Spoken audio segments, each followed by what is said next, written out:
Hey everyone, and welcome back to the channel. Buckle up because today's K-pop rundown is truly something else. We're talking scandal, sentiment, spectacle, and honestly, this week has had everything. So go grab your favorite drink, get comfy, and prepare yourselves because we're diving deep into one of the most chaotic and headline-packed days this week. From a jaw-dropping revelation by G.I.DL's SHUHUA about how she almost didn't renew her contract, to the emotional return of a former Illit member who's been off the radar for over 500 days. Yes, really, we're covering it all. There's also a storm brewing over a rookie girl group whose lyrics are raising serious eyebrows, and not in a good way. Fan wars erupting over a controversial Katseye TikTok that some say throws shade at HYBE idols, and last but not least, internet chaos after the one and only Jyp was announced as a performer at Waterbom Seoul 2025. Yes, you heard that correctly. It's been messy, it's been emotional, it's been iconic, and I'm going to be telling you about everything. So, if you want to stay caught up on all the latest buzz and never miss a beat in this non-stop world of K-pop, go ahead and hit that like button, hit subscribe, and turn on your notifications so you're always in the loop. Alright, with that said, let's get straight into it because we've got a lot to talk about.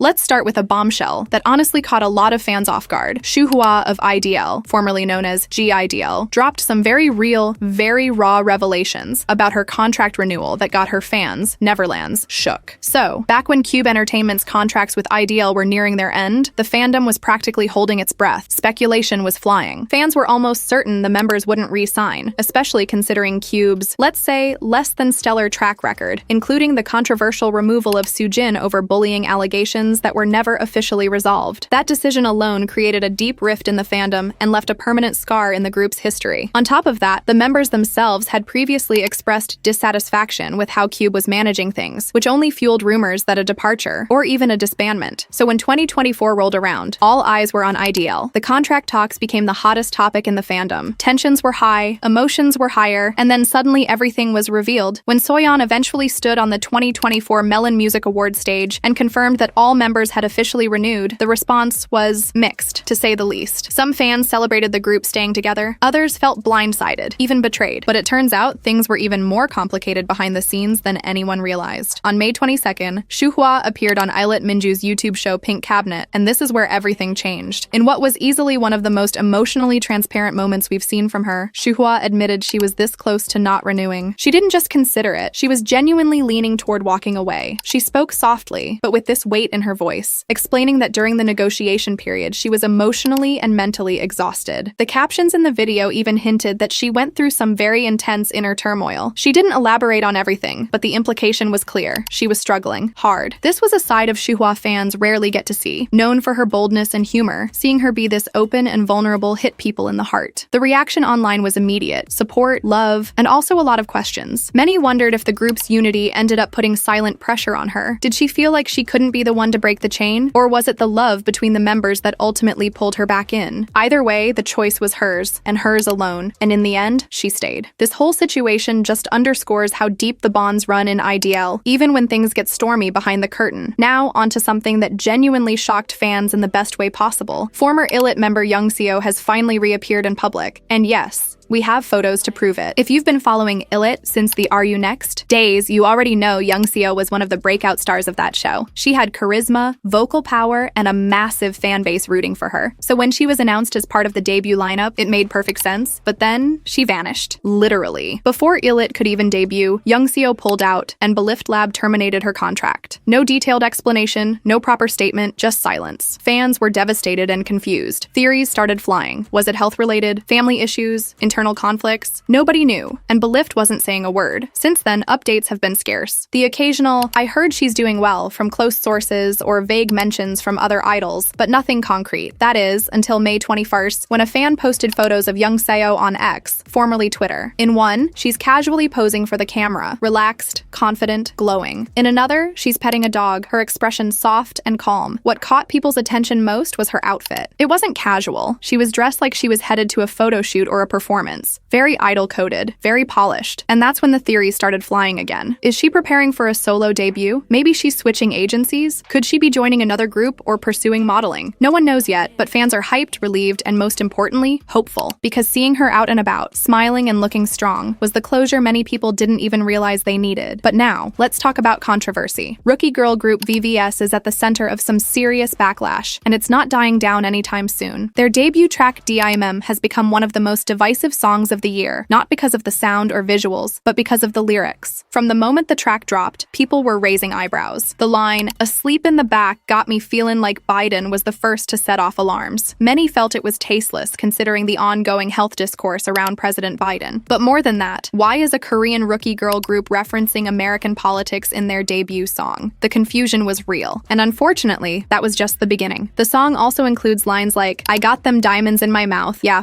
fuck them boys, boys, boys talking down, and Rondo with the dime on my back, it's a 9, let it go, leave you blind, I'm one of a kind," all of which would already be shocking from any new group. But VVS includes a member who's just 16 years old. Netizens quickly began dragging the company, with one comment going viral. "I fear that their company is exactly searching for this, shock marketing, so the actual target public can find the group that would otherwise have very little promo as a nugu." And honestly, that sentiment is everywhere right now. The CEO of their company, a former SM Entertainment producer, is being called out for what many see as exploitation. Some fans are saying this was a clear attempt to go viral through controversy, while others argue it's straight up irresponsible. Rookie idols, especially minors, should not be pushed into performing such mature content just for attention. The damage to their reputations could be long-lasting, and the industry really needs to reconsider where it draws the line when it comes to debut concepts. Switching gears to Katseye, yes, them again, the group that's been making viral waves non-stop. This time, the spotlight is on a TikTok that stirred up a whole new round of drama. Here's what went down. After Katseye dropped their single Gnarly, both TXT's Yeonjun and ENHYPEN's Jay participated in the dance challenge. Their versions went viral, but not entirely in a good way. Some people criticized their moves as awkward or too stiff. Then, Katseye posted a TikTok of their own, but this time it was a rock remix, and the choreography was way more exaggerated and performative. It had this over-the-top energy that felt almost mocking. Well, someone edited clips of Katseye's TikTok next to Yeonjun and Jay's challenge videos, added a bit of dramatic captioning, and boom, the narrative that Katseye was mocking HYBE idols took off like wildfire. Twitter was split within hours. Some defended the girls, saying it was just playful and stylized. Others were furious, arguing that the video was clearly throwing shade. And then there were those stuck in the middle, confused, exhausted, just wanting the drama to stop. One user said it best: "If a male idol had done this to a girl group, it would be why? Why is this okay just because it's Katseye?" Others countered by saying people are blowing things way out of proportion. So, what do you think? Misunderstanding or messy shade? And finally, let's end on something a little lighter, but still completely chaotic. JYP is officially performing at Waterbom Seoul 2025. Yes, Park Jin-young himself, known as JYP, will be taking the stage at one of Korea's wildest water festivals. When the lineup was announced, fans didn't know whether to scream, laugh, or start preparing memes. But the moment JYP posted to Instagram asking fans for outfit suggestions, what should Park Jin-young wear for Waterbom? The internet lost it. And then Jackson Wang showed up in the comments with the side-eye emoji, and honestly, that one emoji said more than a paragraph ever could. Now, longtime JYP stans are crossing their fingers for the return of the legendary see-through pants. Yes, those pants. The ones that have actual lore attached. For the uninitiated, JYP once revealed that back in the day, when broadcast standards were stricter, he used to wear regular outfits for rehearsals, then switch into sheer pants for live shows just to push the envelope. That's the kind of chaotic energy we're all secretly hoping he brings to Waterbom. Whether he'll go full retro or serve something entirely new, one thing's for sure: it's going to be iconic. And that wraps up today's absolutely wild ride through K-pop land. From raw confessions and surprise comebacks to TikTok drama and see-through fashion throwbacks, this week had everything. As always, let me know your thoughts on all of this in the comments. Just remember to keep it kind. If you enjoyed the video, give it a like, subscribe for more weekly chaos, and don't forget to ring that notification bell so you're always first to know what's going down. Until next time, stay safe, stay respectful, and of course, bye for now.